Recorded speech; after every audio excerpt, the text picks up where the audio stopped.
नमस्कार दोस्तों, मैं हूं Rahul Shah. HB news channel में आप सबका स्वागत है। दोस्तों, आज हमारे बीच आ पहुंचे हैं एक निवृत्त फौजी। तो उनके फर्ज के दौरान उनके साथ क्या हुआ और उन्होंने कैसे फर्ज अदा की है, वो कुछ जानने की कोशिश करेंगे। जी सर, आपका शुभ नाम? मेरा शुभ नाम है निवृत्त सैनिक कटारा दलजीभाई दीताजी।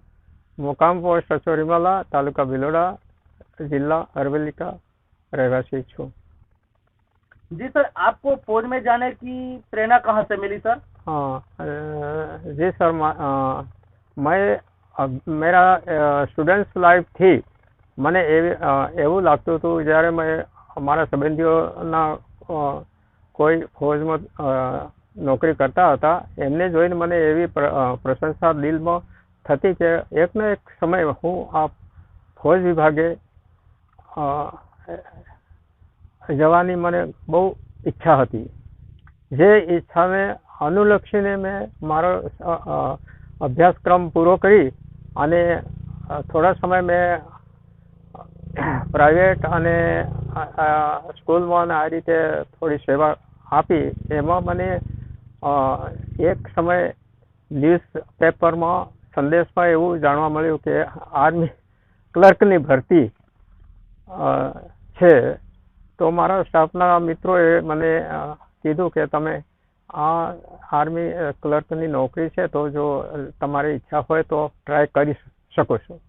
जी सर, आप कितने साल की उम्र में आप भर्ती हुए सर? हाँ सर, मैं हमारा अभ्यास का गया बाद एक साल, 1 या 1.5 साल के बाद मैं इस फौज का क्लर्क की भर्ती में शामिल हो गया।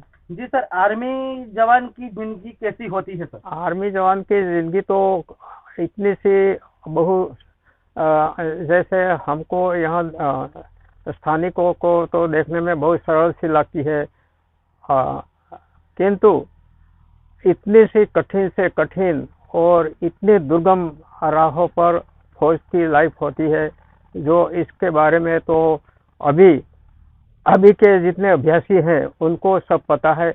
और पहले के जितने अभ्यासी होते थे, स्थानिकों या प्रशासन या अच्छे से अनुभवियों को, उनको बहुत कम ही इसका अभ्यास था। लेकिन इसी आधुनिक समय में इतना शासनकर्ताओं और स्थानिकों और आम लोगों को फौज के बारे में बहुत ही अच्छा या बुरा अभ्यास हो रहा है।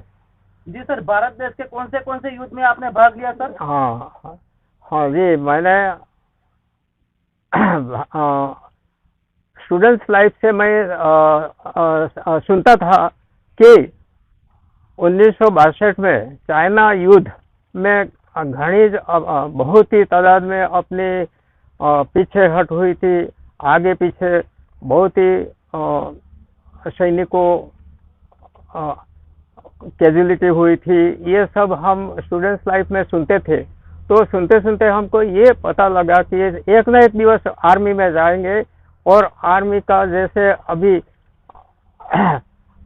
जवानों के साथ चाइना युद्ध, पाकिस्तान और ग्लेशियर ऐसे ऐसे इलाकों में बहुत ही पीछे हट होती है। उसी समय सैनिकों के पास ना तो खाने पीने का और रहन सहन के बहुत ही ऐसी कठिनाइयाँ थी कि फिर भी जवानों के दिल में इतना हौसला था कि हम इतनी कठिनाइयों को नहीं देखना, अपने देश के लिए ही जान हथेली में रखकर देश की बॉर्डरों की रक्षा करना और देश बाहरी दुश्मनों को परास्त करना और देश को अच्छे से अच्छे ढंग से रखना और देश में चलता कारोबार को अच्छे से अपने भारतवासी जिए और हम चाहे मर जाए देश के लिए, लेकिन पीछे नहीं हटेंगे। मैं एक सवाल और करूंगा आपको कि आपके फर्ज के दौरान आपने कौन से युद्ध में आपने लड़ाई लड़ी? हाँ जी, मेरे फर्ज के दौरान मेरे समय काल 1970 में दिसंबर महीने की कुछ तारीख के बाद पश्चिम पाकिस्तान का युद्ध छिड़ गया। और ये युद्ध में मैं गुजरात राज्य के डिवीजन में आर्मी में शामिल था, और यहाँ से हम मुनाबावर से मूव कर गए और वहाँ से फिर पश्चिम पाकिस्तान का एरिया में चले गए। और ऐसा युद्ध 14-19 दिन चला कि जिसका हम बयान नहीं कर सकते। हमारे पास नज़दीक में आमने सामने पाकिस्तानी सैनिक और इंडिया के सैनिक आमने सामने मुठभेड़ जैसा नौबत आ गया। उसके बीच में से भी एयर अटैक, आर्मी गन का अटैक, हर अटैक से हम किसी न किसी तरीके से ऊपर वाले की दया से हमारा बचाव हो गया। और हमारे इधर उधर नज़दीक में कितने भी सैनिक हमारे साथी दोस्त शहीद हो गए, फिर भी हम कोई न कोई तरीके से हम बच गए। और यहाँ से पाकिस्तान एरिया में कम से कम नहीं तो एक आधा स्टेट जितना एरिया 1971 में हमने कैप्चर किया था। हम रावलपिंडी से 40 किलोमीटर पीछे तक हमारा इंडियन सैन्य पहुंच गए तो है ना। उसके बाद वहां से दुश्मनों को परास्त करके विजय प्राप्त कर भारी में भारी विजय प्राप्त थे हो तो। और उसके बाद वहां से थोड़ा समय हमारे सैन्य एकाध वर्ष वहां पर रहा उस एरिया में। उसके बाद फिर ये पूर्व पाकिस्तान का बांग्लादेश देश में मुक्ति वाहिनी नाम देकर वहाँ बांग्लादेश ने आज़ाद कराने के लिए हमारा जनरल मानेकशॉ साहब हमारे डिवीजनों के साथ यहाँ शांति बहाल करके पूर्व पाकिस्तान में चले गए थे। पूर्व पाकिस्तान में 2-3 महीने के बाद वहाँ के आयुब खान जनरल ने पूरी 3000 सैनिकों ने कैप्चर करके सिलेंडर कराया और बांग्लादेश को आज़ाद किया था। ये हमने इस तरीके से पश्चिम पाकिस्तान, पूर्व पाकिस्तान आने और उसके बाद फिर हम लेह लद्दाख के विभाग में पोस्टिंग होकर फिर लेह लद्दाख के अब गलवान घाटी बोलते हैं। गलवान घाटी में उस समय ना तो गाड़ी घोड़ा था, ना तो कोई भी सोर्स नहीं था जाने आने का, तो हमारे सैनिक पैदल चलते थे। चलते चलते बहुत समय लग जाता था और उनको खाने पीने के लिए हेलीकॉप्टर से सामान भेजा जाता था। और वहाँ भी ऐसा दुर्गम कठिनाई बॉर्डर पर हमने भारत देश की रक्षा सुरक्षा का और किया और चाइना को वहाँ से पीछे हट कराया था। ये हालात अभी तक वहाँ इस तरीके से देखने को मिलते हैं। ये हमारे फौज के एक सैनिक की इतनी कठिनाइयों से गुजरना पड़ता है कि अभी सबको पता हो रहा है, लेकिन उस समय के शासन में बहुत ही कम ही बॉर्डर पर लोग इसका ख्याल करते थे। लेकिन अभी तो हमारे देश के जितने भी लोग हैं बहुत ही इसके बारे में दिलचस्पी रखते हैं और इसका बहुत ही ज़्यादातर इस विभागे भाग ले रहे हैं। ये हमको बहुत प्रशंसा से कि हमारे जिम्मेदार विभाग के सभी लोग बहुत ही दिलचस्पी रखते हैं फौज के जवान के लिए। जी सर, हाँ। आपने कितने साल फर्ज अदा की सर? हाँ, मैंने 1970 से लेकर 1999 तक आर्मी सेवा करके मैं निवृत्त हुआ और छेल्ले मैंने कमीशन प्राप्त भी हुआ और सम्मानित पत्रों भी 3 राष्ट्रपतियों से मिले और बहुत ही अच्छा सा मेरे लिए बेनिफिट भी रहा है। और लेकिन हमारी सेवा तो हमने बहुत किया है, लेकिन हमारे 1970 से लेकर अभी तक कुछ पेंडिंग हमारे वेलफेयर के जो कुछ ऐसा सवालों थे, इस सवालों से तो अभी तक हमको कोई देख नहीं रहे, नज़रअंदाज ही करते रहते हैं। और अभी ये सब जवाब ऐसा मिलता है कि 1970-71 में तुम्हारी जो वेलफेयर की साइड थी तो उस समय तो तुमको लेना चाहिए था। तो अभी तो हम तो अभी के जनरेशन है, अभी के सब शासन करता है, तो हम आपके बारे में क्या सोचेंगे? ऐसा सवाल हमारे जो सवाल होते हैं तो उसका जवाब मिलता है। तो सर इसके बारे में अभी क्या बोले, किसको कुछ बोल नहीं सकते हैं। जी सर, आपके निवृत्त जवान के लिए क्या क्या सुविधा प्राप्त होती है और आपको क्या क्या मिली है? हमारे जवानों का जो प्रॉब्लम बहुत क्रिटिकल होते हैं। इतना साल 20 सरकार साल की ओर से आपको क्या क्या सुविधा मिली सर और क्या क्या नहीं मिली? हमारे जवानों के लिए रीसेटलमेंट के लिए मकान, और उस के बाद जो खेडूत लेवल के हैं तो उनके लिए कुछ ज़मीन भी मिलती है, लेकिन यहाँ पर अभी तो कोई सुनवाई नहीं हो रही। जी सर, धन्यवाद।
जगह ऐसी होती है कि जहाँ पर हम अपना बचाव के लिए इधर उधर भागते हैं तो हजारों फीट नीचे खाई होती है और बाएं दाएं बर्फ का मैदान होता है। तो कहाँ पर गहराई है और कहाँ पर कैसा है ये भी एक फौजी को अनजान जगह पर पता नहीं होता है। फिर भी ऐसे विकट दुर्गम रास्तों से गुजरना पड़ता है और दुर्गम कठिनाई अभी सामने आती है, कुदरती आती है, ऊपर से वर्षा होती है, धूप, बारिश, बर्फ, ये सभी कुदरती प्रवाहों से भी गुजरना पड़ता है और दुश्मन की गोला बारूद गोलियों का सामना भी करना पड़ता है। कब किस समय अपनी जान चली जाएगी ये उसको पता नहीं होता। फिर भी देश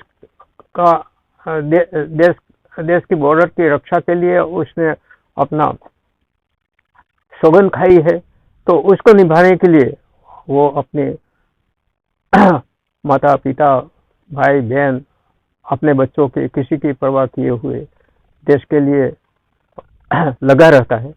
ऐसे एक सैनिक का इतना कठिन समस्या उसके सामने होती है, फिर भी वो अड़ग रह के अपनी ड्यूटी को निभाता है और ऐसे ऐसे दुर्गम रास्तों से आता है कि जो एक तरफ से आतंकियों का और एक तरफ से दूसरी साइड से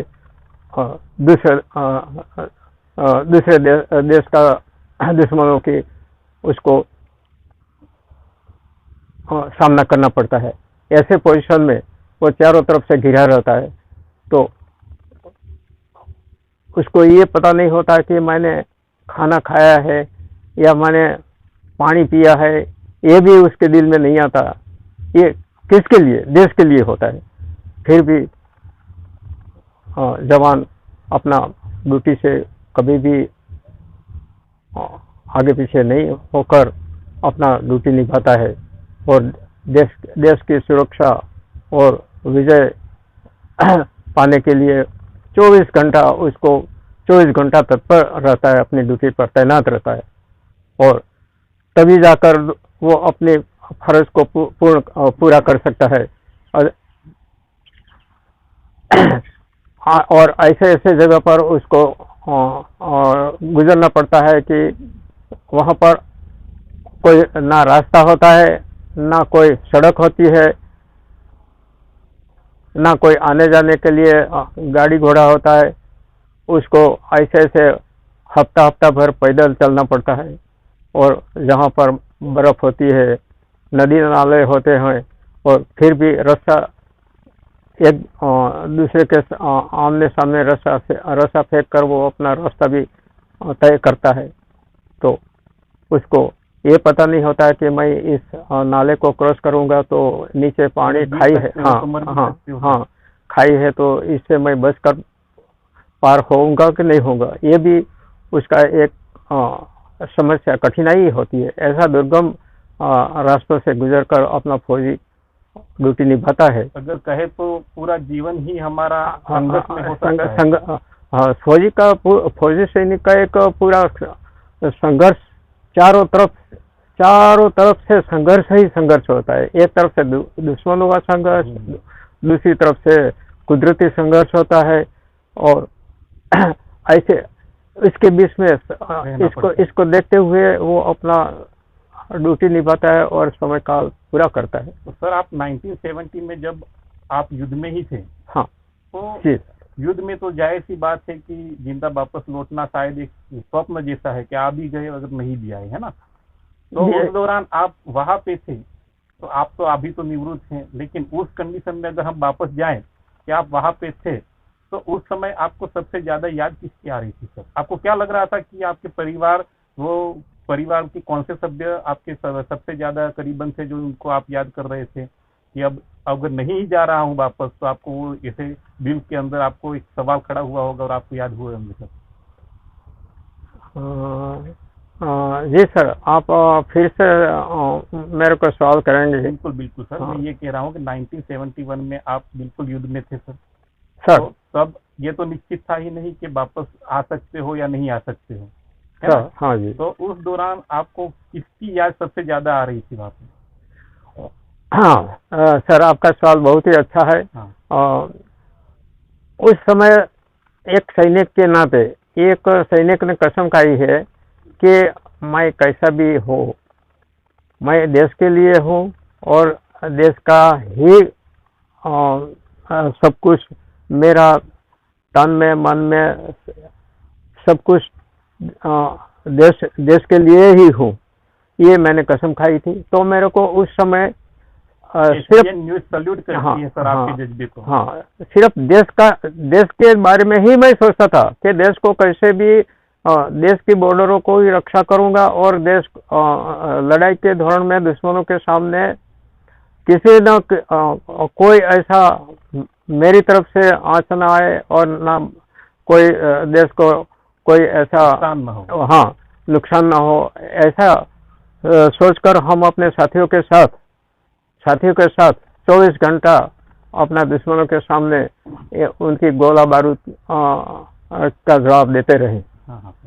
तो और आपका जज्बा देखकर सर लग रहा है कि आपको आज भी अगर आर्मी से बुलावा आए तो आप वापस जा सकते हैं? हाँ जी सर, मैं 1998-99 में रिटायर हुआ। उस समय हमारा कारगिल,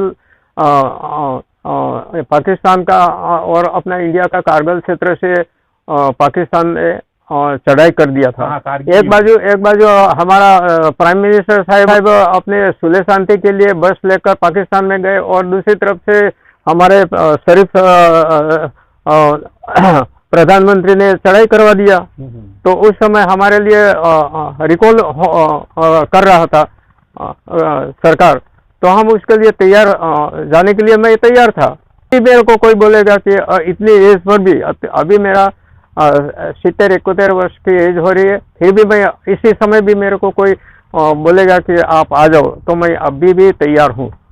सैल्यूट है सर आपको और आपके जज्बे को सर। और यही वजह रहती है सर कि एक युवान जब आर्मी में जाता है तब उसे एक जवान का बिरुद दिया जाता है, और वो जब रिटायरमेंट होकर के भी आता है तब भी उसे जवान ही बुलाते हैं सर। हाँ, हमारे क्योंकि वो उनको बुढ़ा होने की कोई वो होता ही नहीं है ना, उनके जज्बा मतलब उनको देश के लिए वो पूरे समर्पित होते हैं। बिल्कुल बिल्कुल बिल्कुल, ये हमारे लिए एक सौभाग्य है, चाहे हम अफसर हो या कोई भी रैंक हो, हम जवान ही, जवान से ही हमारा सम्मान होता है सर। ये हमको गर्व की बात है। एक सवाल और मेरे दिमाग में आ रहा था कि आज की युवा पीढ़ी हम जानते हैं कि बहुत सारे व्यसनों से घिरी हुई है, बहुत सारे मानसिक ऐसे प्रश्न है जो वो सोल्व नहीं कर सकते हैं, बहुत सारी बेरोजगारों की समस्या है। तो ऐसे में आप देश के युवाओं का जज्बा कैसे बढ़ाओगे सर? उनको कुछ संदेश देना चाहोगे टीवी के माध्यम से, हमारे एसबीएन के माध्यम से सर? हाँ जी सर, उसके लिए तो मेरा तो जो अभी तक जितना भी समय काल हम फौज की सेवा की और फौज में रहे और फौज का सेवा योगदान कर देते रहे, उसमें मेरे को बहुत ही अच्छा सेवा रही, और देश के लिए मैं बहुत ही अच्छा सा योगदान में मेरा बहुत ही खुशी से मैंने अपना समय काल पूरा किया। अभी आने वाली और अभी जो इच्छुक जो फौज में जाने के लिए अपने दिल से इच्छुक है, मैं उनको यही आशा करता हूं कि ये फौज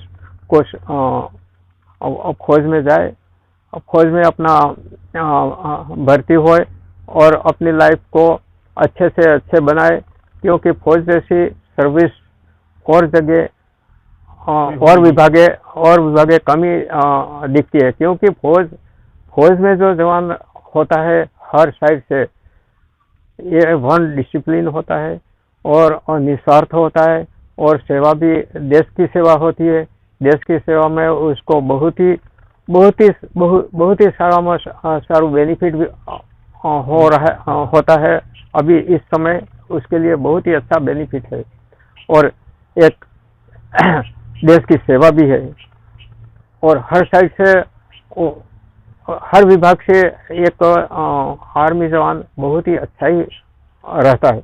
ये मेरा खास अनुभव है, क्योंकि मैंने फौज में रहकर, होता है हम फौज के लिए आर्मी देश के लिए भर्ती हुए, तो देश का जो भी काम है वो तो करना ही करना है, यहाँ भी करना है वहाँ भी करना है। तो जो दिल से मजे से जो सर्विस है, तो आर्मी